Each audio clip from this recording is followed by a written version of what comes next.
de Había estas... exacto. festejos en Irán.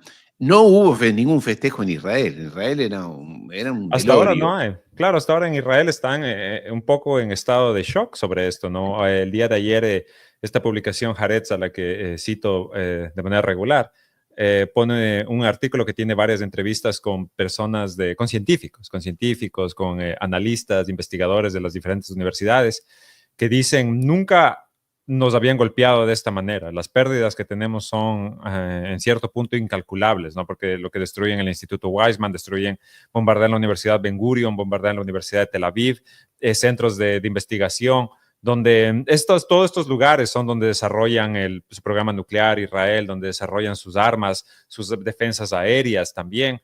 Y es ahí donde golpea a Irán, entonces los deja muy sacudidos, los deja sin saber qué es lo que pasó. Por otro lado, Irán solo recuerda cuando muere Ibrahim Raisi, el presidente anterior, ¿verdad? Una muerte muy sospechosa. Yo todavía mantengo que eso fue el inicio del plan para bajarse a todo el eje de la resistencia. Totalmente. Pero cuando él muere, Irán no cae en caos tampoco, ¿no? Porque muere él y el canciller Sí, sí. en el mismo helicóptero. Irán no cae en ningún tipo de caos, no existe ningún levantamiento, ningún intento al cambio de régimen, no hay nada de desestabilización, más bien inmediatamente agendan nuevas elecciones y en un mes ya tienen un nuevo presidente, que es el que está ahora, ¿verdad? Masoud Pezeshkian. Y te demuestra que no, Occidente, yo creo que los halcones de la guerra, las personas que planifican estos ataques, ellos sí tienen toda esta información, ¿verdad? Porque no son personas desinformadas. Lo que son sanguinarios, pero no son desinformados. Los quienes están desinformados son las personas, son los votantes, son los ciudadanos, son personas común y corriente que viven un mundo en el que todo parece caos. Pero no es en verdad caos lo que estamos viviendo, es algo muy controlado, es algo que se está llevando a cabo desde hace mucho tiempo. Y yo ayer en los comentarios una persona, y no recuerdo el nombre, pero recomendó que las personas vean este documental de Adam Curtis que se llama Hipernormalización. Y yo recalco eso, vayan a buscarlo, es muy interesante te demuestra mucho de lo que está sucediendo y por qué está sucediendo, o sea, cuál es la estrategia, ¿verdad? Y cuando vi ese comentario dije, sí, es verdad, o sea, todo lo que estamos viendo, no solo en Gaza, no solo en la guerra, solo en Ucrania, sino en todo el mundo, todas las cosas que están sucediendo que parecen que son, como que no tenemos manera de enfrentarlas, que son caos total y que lo único que podemos hacer es aceptarlas como un hecho, son parte de una estrategia más grande en que las élites, desde ya por décadas, están intentando abandonar, ya no intentan moldear al mundo real, sino más bien intentan moldear un mundo hipersimplificado que Sí. solo beneficia a las corporaciones, ¿verdad? Beneficia a las corporaciones, beneficia a los gobiernos, beneficia a los bancos, y es porque este término hipernormalización era de un libro sobre la Unión Soviética, sobre los últimos días de la Unión Soviética, que describe cómo ahí, a pesar de que todo el mundo sabía que este sistema estaba por derrumbarse, nadie tenía una manera de pensar en otro sistema. Entonces todos actuaban como que nada estaba pasando, ¿no? Todo es normalizado. Y eso es lo que estamos viviendo hoy a escala global, ¿verdad? La pandemia, las crisis financieras, la pobreza, las guerras, el genocidio, etcétera. Todo esto actuamos como que fuera parte de la normalidad, porque Sí. nadie, en la gran mayoría, ¿verdad? En la gran mayoría de la población, se puede imaginar otro sistema, porque nos han taladrado en la cabeza que esta es la única manera en que podemos vivir, la única manera en que podemos convivir con los demás, y las cosas son así porque tienen que ser y nada más. Es cierto, es cierto. Hay dos aspectos o varios aspectos, pero bueno, es una polémica más filosófica que tengo pendiente con un querido amigo, filósofo francés. Lo vamos a hacer seguramente en francés, pero bueno, lo traduciremos, que es el tema de la decadencia de este modelo occidental, de modelo capitalista extremo y demás. Porque allí quedan muchísimas dudas o muchísimos flancos para analizar. Primero, el capitalismo exacerbado, exagerado, pero después el odio que hay, porque siempre ha habido explotación, injusticias, lucha de clases, etcétera. Pero lo que se ha expresado, lo que está saliendo a la superficie en las últimas décadas, es además un odio, un rencor, como esto que decimos, masacrar niños en Gaza. Y masacrarlos, y hay infinita cantidad de videos en los cuales los propios soldados de Israel se filman a sí mismos ametrallando, tirando con ametralladoras a poblaciones o a barrios o a casas o destruyendo casas solamente por reírse. Uno lo hizo para festejar su cumpleaños, le dijo a mí, le mandó a su esposa, Sí, se autofilmó, dice, bueno, hoy es mi cumpleaños y entonces voy a derrumbar ese edificio, esa casa que está allí. Ahora verás, y prum, aprieta y explota todo. O sea, un nivel de maldad, de sadismo, porque esta gente es sádica, porque claro. es una cultura basada en el odio, y esto que siempre estuvo latente ahora, ya está, a la luz del día, ya está, lo ponemos en televisión. Y esto es de un nivel de crueldad demasiado grande, ¿no? Claro, y nos quejamos no de la matanza, sino de la crítica a la matanza, ¿verdad? Sí. Ese es, para mí lo más enfermizo de todo lo que está sucediendo en este momento en el mundo es eso. No es que las condenas se enfocan en el hecho de que están matando a niños, de que Gaza tiene la población de niños amputados más grande de la historia de la humanidad. Eso no es la condena. La condena es que hay artistas que van y dicen tal cosa al ejército israelí, o van y dicen, no ponen banderas palestinas, o lo que sea, ¿no? Que los universitarios hacen estos encampamientos donde exigen que las universidades dejen de colaborar con el ejército israelí o con el Estado sionista. A ellos hay que condenarlos, ¿no? Ellos Bueno, son los malos. muchos de esos artistas, Juanes, no recuerdo cuáles más, latinos, que estaban indignados y hacían shows contra Maduro y contra Claro, Venezuela y las actas claro. y Juanes, demás. Alejandro Sanz, elige tú. Alejandro Sanz, todos unos arrastrados, porquerías de personas, que son los ídolos de mucha gente. Bueno, como Mick Jagger, que estaba en la lista de Epstein, como Phil Collins, como Beyoncé, todas esas, bueno, Lady Gaga, Elton John, Bono, Bueno, todos esos magníficos artistas que nos han encantado más o menos a cada uno, apoyan o miran con se hacen, sí. benevolencia a Israel, reitero, Bono, Lady Gaga, todos estos. ¿Cómo se llama? Tom York, el cantante de Radiohead, que puso un mensaje hace unas semanas que qué vergüenza. O sea, honestamente, esta gente debería solo ya quedarse callada. Ya sabemos En que no te cambio, interesa. tienes a The Wall, ¿cómo se llama el artista? Roger Waters, que Roger también Waters, es enfoque de ataques, ¿no? Constante, antisemita. comprometido, tienes Ujú. bueno, quien era Maradona, a Cristiano Ronaldo, siempre solidarios con Palestina, Maradona siempre diciendo, tengo un corazón palestino, y a Messi yendo allí al Muro de los Lamentos a dar el besito para que le den su negocio. Son unos arrastrados que lo único que buscan, y no se confundan, queridos seguidores, es su beneficio personal. Tú y tus problemas y tu mundo les importa un carajo, un carajo. Lo único que quieren es hacer sus negocios, hacerse millonarios, o como Jeff Bezos, que, que va allí coloniza Venecia, se casa con una puta que dentro de 5 o 6 años lo va a dejar, se le va a quedar con la mitad de la fortuna.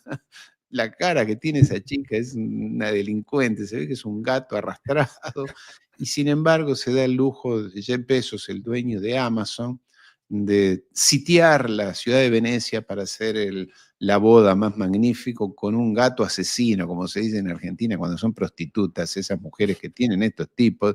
Lo digo porque no la conozco, pero se le ve, dentro de unos años le va a sacar la mitad de su fortuna, que se lo tiene merecido.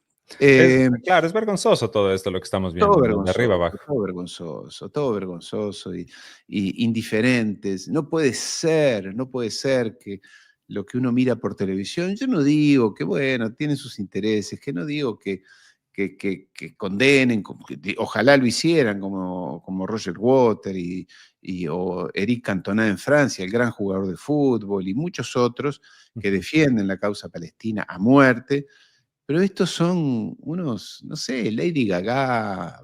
Bono, que además es un estafador. Bono, todo muy liberal que es un estafador a los impuestos de Irlanda, tiene sus negocios instalados en el paraíso fiscal holandés para no pagar impuestos, pero dicen que defienden las causas. En fin, estamos en manos de gente. Hay un video que yo había notado, lo tenía y lo había olvidado de mostrar, que es el de esta señora, actual jefa de la inteligencia norteamericana, Tulsi Gabbard, jefa, o sea, ministra de seguridad. Ella lleva a la cabeza todas las agencias de seguridad, la CIA y demás, que dijo, está el video, te lo voy a mostrar, que efectivamente Estados Unidos había instalado laboratorios clandestinos de lucha de guerra bacteriológica, o sea, armas químicas.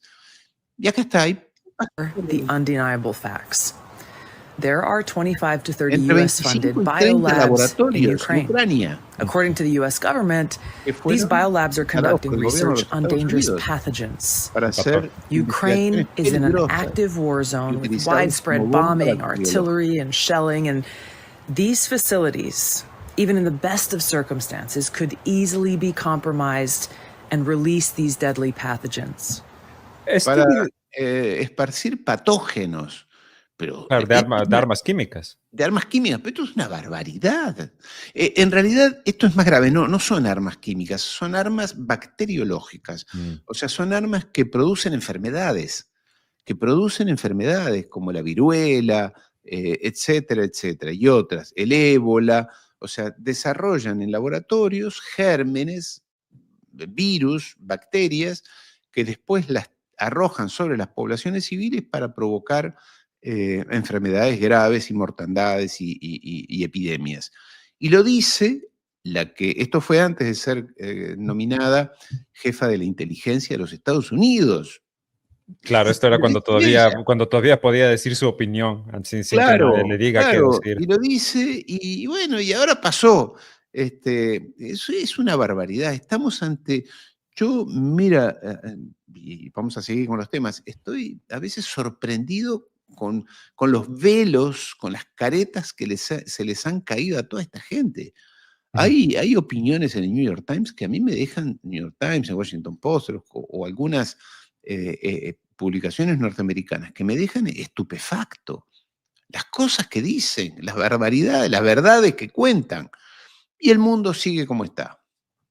Sí, exacto. Este tema de Ucrania es también muy interesante, ¿no? Porque en todo sentido, la guerra en Ucrania, la guerra contra Irán, todos son los lobbies, ¿no? Son los lobbies los que promueven estas guerras y siempre son para beneficiar a las familias gobernantes en Estados Unidos, ¿no? En los Estados Unidos es un país que pretende que no tiene oligarquía, que no tiene oficiales corruptos, que su sistema de justicia funciona, el mejor del mundo, ¿verdad? Pero en realidad el tema de Ucrania con la familia Biden viene desde la época de Obama. Viene desde la época de Obama que estas familias estaban enriqueciendo, no solo con Ucrania, sino a través de China, a través de muchos contratos, donde siempre que iba Biden, que iba Joe Biden, ¿no? Como a él Obama lo pone como jefe lo pone a cargo de las relaciones, creo que con Oriente. Sí, entonces sí. Él iba a China, él iba a Ucrania, etcétera, a todos estos lugares. Y siempre iba con su hijo Hunter Biden y con el hijo de otra persona que era cercana al gobierno. Y eran ellos los que hacían los negocios, ¿no? Entonces Joe Biden se reunía con Xi Jinping, pero mientras él estaba reuniendo con Xi Jinping, el hijo Hunter Biden se estaba reuniendo con los negociantes, con los con demás, y se enriquecen, ¿no? La familia Obama se enriqueció muchísimo, la familia Biden, todos los presidentes estadounidenses son corruptos, no son solo criminales de guerra, sino son corruptos, solo que se visten, no tienen esta fachada de moralidad que la han sabido utilizar y la han sabido desplegar y que utilizan a los medios y demás, y mientras tanto persiguen a todos los demás. A cualquiera que se lo ponga, persiguen, ¿no? Mira, ¿por qué todavía Cuba tiene sanciones, ¿no? Después de más de 60 años, ¿por qué Cuba sigue sancionado? ¿Cómo es Cuba una amenaza a los Estados Unidos, ¿no? O ¿cómo es que le dicen? Le designan como no financiero, pero como que apoya a grupos terroristas, ¿verdad? Sí. Lo mismo hacen con Venezuela, con este tema del Tren de Aragua, que es una organización fantasma, es una organización que ya ha sido desmantelada totalmente dentro de Venezuela, pero aún así siguen utilizándolo como que fuera un monstruo, ¿no? Que exista ahí constantemente, que por poco el Estado Islámico latinoamericano, ¿no? Que es el cuco que puedes lanzar donde sea, pero el peor cuco de todo siempre termina siendo la oposición a las oligarquías, ¿no? Eso es algo que siempre sucede y no sé si quieres ahorita entrar en este tema, Ariel, porque algo de lo que sucedió recientemente, que es Espera, que quiero mostrar una imagen, compartir una pequeña imagen. Cuando tú dices estas democracias de los Estados Unidos, democracia, donde las cosas se hacen prolijamente, todo correcto y son magníficos, ¿te has dado cuenta tú como latinoamericano que las oligarquías apátridas de nuestros países siempre dicen, ojalá fuéramos como la democracia norteamericana? Existe este sueño constante de ser Miami en América Sí, Latina. ellos, claro, y que admiran a esos grupos y qué bien hacen las cosas, no como nosotros que somos unos indios salvajes, acá hacemos todo mal, ellos no son corruptos y demás. Quiero compartir la imagen de Miriam Adelson, que es la multimillonaria de los casinos, en realidad era su esposo, que es la gran lobista pro-sionista israelí en los Estados Unidos. ¿Y por qué? ¿Por qué? Porque es una mujer muy simpática, porque tiene muchas ideas, porque ha leído muchos libros. No es tan influyente por eso. Es porque esta señora, Miriam Adelson, la esposa del difunto Shalom Adelson, el magnate de los casinos, es quien más dinero ha puesto a la campaña de política de Donald Trump. Entonces, como ha puesto tanto dinero, más de 100 millones de dólares, 100 millones de dólares hay que poner, regalárselos, ella tiene influencia en la política exterior de Estados Unidos y le dice, Donald, hay que ir a atacar a Irán, defendamos a Israel. Esta señora, Miriam Adelson, Miriam, nombre típicamente judío, y Adelson, una familia judía muy influyente, son los que condicionan la política de los Estados Unidos. Entonces, esta ficción, esta telenovela que le cuentan al mundo de que allí triunfa la democracia popular, el voto popular decide, es toda una mentira. Esta señora define la política exterior de los Estados Unidos, más otras personas, pero no muchas más, ¿eh? Y cada vez que se reúne o lo llama a Trump, Trump la atiende por teléfono, la coge.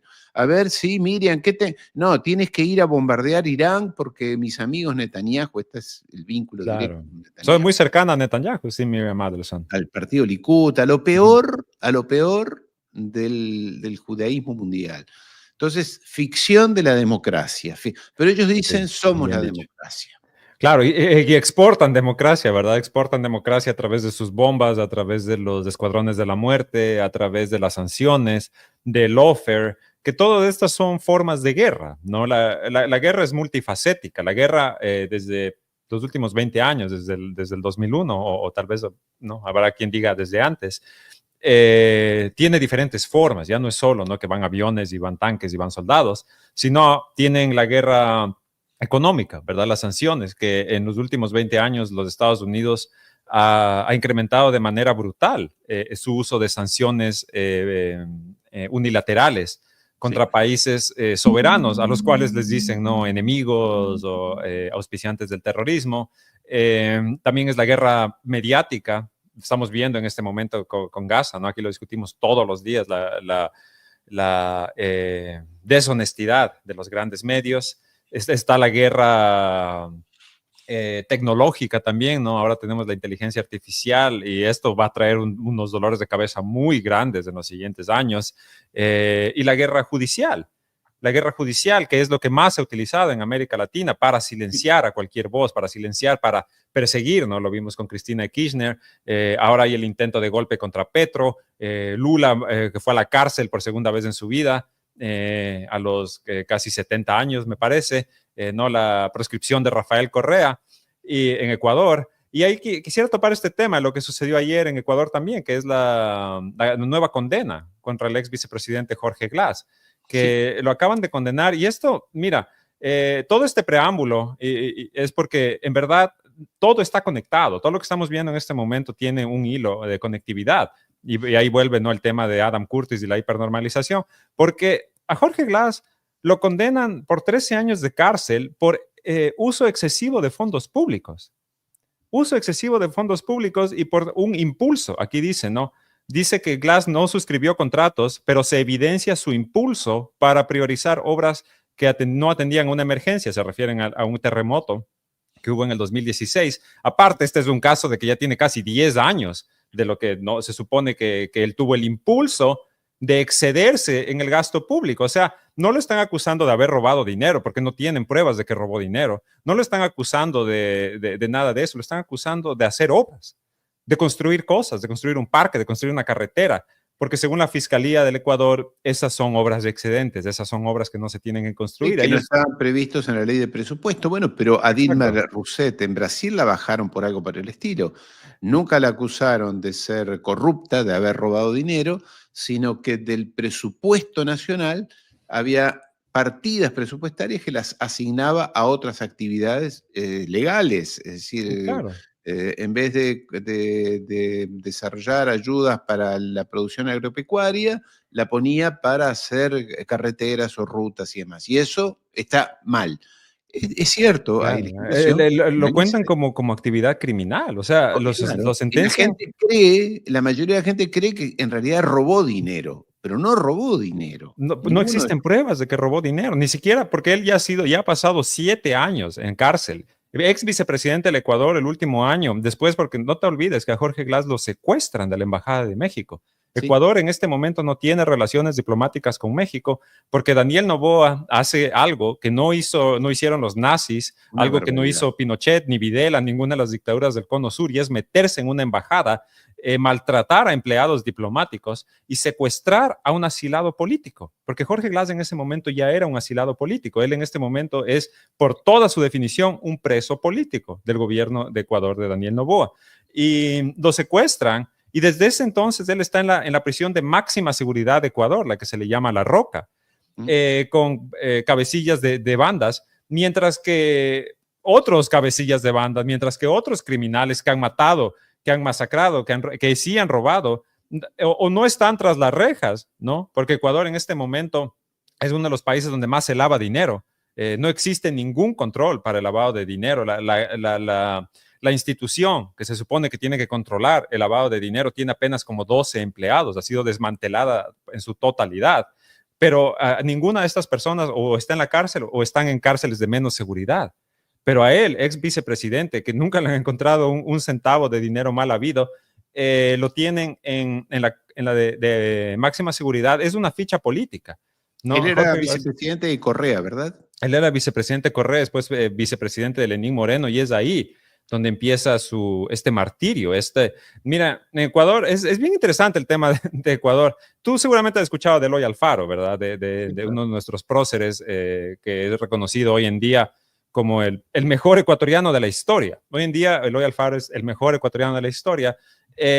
Hace un poco más de 100 años, a él, una turba enardecida lo arrastra por las calles, lo descuartiza, lo quema su cuerpo en una hoguera. ¿Por qué?